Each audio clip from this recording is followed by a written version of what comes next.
आता आपल्याला समजा भाग बदलत पाऊस पाहायला मिळेल 7 तारखेपर्यंत.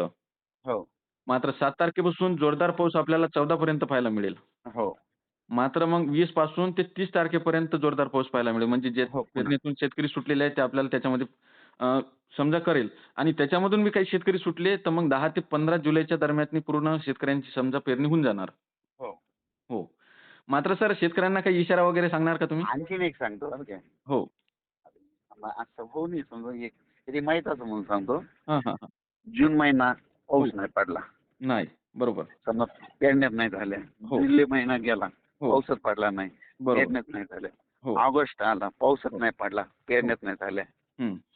शेतकऱ्यांनी 20 सप्टेंबर एक तारीख कॅलेंडरमध्ये लिहून ठेवायची. हो, 20 सप्टेंबर. किती? 20 सप्टेंबर. 20 सप्टेंबरला बंगालच्या खाडीमध्ये एक चक्रीवादळ तयार होणार हां, हां, हां. आणि ते बंगालच्या खाडी म्हणून चेन्नईहून हैदराबाद आणि तेलंगणातून मराठवाड्यातून इकडून अहिल्यानगर करून उत्तर महाराष्ट्राकडे जाणार हो. आणि एक मात्र ज्वारीची पेरणी करून देणार. हे गणित वर्षानुवर्षे लक्षात ठेवायचं. बरोबर, बरोबर आहे सर. किती? 20 सप्टेंबरची तारीख. बंगालच्या खाडीमध्ये एक चक्रीवादळ तयार होणार हां. आणि शेतकऱ्यांची ज्वारीची पेरणी होणार समजा त्याच्यामध्ये. हां, एक शेवटी हां. हे ठरलेलं ठेवायचं समजा. हो, हो. बरोबर. दरवर्षीचं. हो. जर बरोबर आहे. हां, म्हणजे मात हे मात्र सर एक प्रश्न विचारू का? हां, इथं. आपल्याला जून, जुलै, ऑगस्ट आणि सप्टेंबर या कालावधीत कोणकोणत्या महिन्यात कसा पाऊस पाहायला मिळेल? जूनमध्ये पण चांगलं आहे. हो. जुलैमध्ये थोडा जास्त राहील. ऑगस्टमध्ये तेवढं राहील आणि सप्टेंबर, ऑक्टोबर जास्त राहील. हो का? मात्र आपल्याला ऑगस्टमध्ये पाऊस कमी पाहायला मिळेल. हो. हां, हां, हां. जुलैमध्ये चांगलं आहे. जुलैमध्ये चांगला राहणार समजा. हं. मात्र जुलैमध्ये आपल्याला मग खंडे वगैरे काही पाहायला मिळेल का? थोडेफार 10-12 दिवसाचं भेटतेच समजा. हो, हो. हो, बरोबर आहे. समजा म्हणजे 10-12 जास्त दिवसाचा खंड म्हणजे त्याच्यामध्ये कसं असतं माहिती आहे का? हो. जर पाऊस समजा सुरू असला, हां, हां, हां. एखादं चक्रीवादळ कुठं झालं, हो. ते चक्रीवादळ जर झालं, की मग हां. ते काय होते बाष्प सगळे घेऊन जाते. हो, बरोबर. तिचं एक उदाहरण सांगतो. हो. चक्रीवादळ असं असतंय समजा हां. आपण महाराष्ट्रात आहे. हो. जर चक्रीवादळ झालं चेन्नईजवळ हां.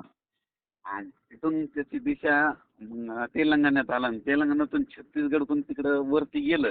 हो. ही जी आपल्याकडले जे बाष्प असते ना ढग, हां, हां. ढग म्हणतो, हो. आभाळ म्हणतो. बरोबर. हे म्हणते चला आपल्याला तिकडे जेवायला, मग हे सगळं तिकडे जाते आणि तिकडे जाऊन पाऊस पडतोय. बरोबर, बरोबर. आणखीन एक उदाहरण सांगतो. हां. एखाद्याच्या घरांची वास्तुशांती असते बरं का, हो, हो. तर तुम्ही काय करता, तुम्ही मोजक्यात लोकांना जेव घालतात. बरोबर. हा, आणि बरोबर आहे. डवारा असला की चला दोस्ताला बी चला म्हणतात. हो, हो. ते तर आहेच. तसं काम असतं. चक्रीवादळ असलं समजा आता जर अरबी समुद्रात चक्रीवादळ तयार झालं हो. आणि छत्तीसगड पशी मध्य प्रदेशकडे आभाळ असलं, हां. तर ते सगळं आभाळ इकडे खेचलं जाते ते. हो. ते बरोबर. म्हणते चला तिकडे आपल्याला जेवायला. हो, हे बरोबर. सगळे एकाच मिसळत फिरतंय जिथं पडायचं तिथं पडत राहते पाऊस. असं आहे. बरोबर. बरोबर आहे, बरोबर आहे. बरोबर आहे. म्हणजे हे सोप्या बाबतीत शेतकऱ्याच्या भाषेत सांगायला. हो, हो. बरोबर आहे. मात्र सर यंदा आपल्याला सुपर एल निनो सगळे पाहायला दिसत आहे. तर त्याच्याबद्दल काय सांगणार तुम्ही? समजा बरेचसे नवीन शेतकरी आपल्याला जुटत आहे. तर त्यांना अल निनो नाहीच तुम्हाला सांगतो. हां, हां. अल निनो काहीच नाही. आता तुम्ही सांगा, आता तिथं पेरू देश आहे बरं का. हो. तिथलं समुद्राचं तापमान बघा. हां. तिथलं तापमान बघायचं, आपलं बघायचं सारखंच आहे. हो, बरोबर. तिथं उलट थंडी आहे उलट. हो. त्या दक्षिण भागामध्ये समजा थंडी. अमेरिकेमध्ये. हो.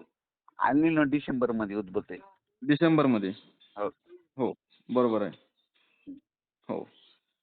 मात्र सर आपल्याला समजा जुलैमध्ये पाऊस चांगला पाहायला मिळेल. ऑगस्टमध्ये थोडा कमी पाऊस पाहायला मिळेल समजा. हां. हो. सप्टेंबर, ऑक्टोबरमध्ये जास्त आहे. सप्टेंबर परतीचा आणि पाऊस मात्र धुमाकूळ झाली. हो. मात्र शेतकऱ्यांना मग यंदा लवकर येणारी पिके आणखीन घ्यायला काय पाहिजे करू समजा. नंतर तुम्हाला सांगतो परतीच्या पावसात कोणते तळे भरेल ते सुद्धा सांगतो तुम्हाला. हो, हो. बरोबर. हां. हो. नक्कीच सर तुम्ही शेतकऱ्यांना एक महत्त्वपूर्ण आणि डिटेलमध्ये माहिती दिल्याबद्दल धन्यवाद सर.